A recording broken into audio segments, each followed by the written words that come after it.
Hello guys, வாங்க இன்றைக்கி புதினா வேர்க்கடலை சட்னி பார்க்கலாம். புதினா எடுத்துக்கோங்க, வேர்க்கடலை எடுத்துக்க, பச்சை மிளகாய், பூண்டு, தேங்காய், கடுகு, உளுந்தம்பருப்பு, புளி கொஞ்சம் ஆட் பண்ணிக்கோங்க, கறிவேப்பிலை, தேவையான அளவு உப்பு. கடாய் காஞ்சிருச்சு, எண்ணெய் ஊற்றிக்கலாம். எண்ணெய் காஞ்சிருச்சு, இப்போ கடுகு உளுந்தம்பருப்பு போட்டுக்கலாம். கடுகு உளுந்தம்பருப்பு வெடிச்சிருச்சு. இப்போ பச்சை மிளகாய் ஆட் பண்ணிக்கலாம். துருவி வச்சுருக்க தேங்காய் ஆட் பண்ணிக்கோங்க. வறுத்து தோல் நீக்கிய கடலை அரிசியை சேர்த்துக்கோங்க. பூண்டு ஆட் பண்ணிக்கோங்க. நீ சொல்ல வேணாம் எனக்கு. புதினா ஆட் பண்ணிக்கோங்க.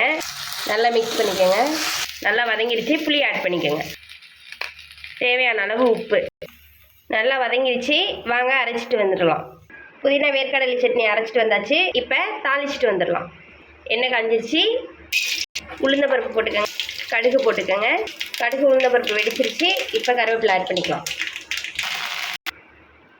அவ்வளோதாங்க, புதினா வேர்க்கடலை சட்னி ரெடி ஆயிடுச்சு.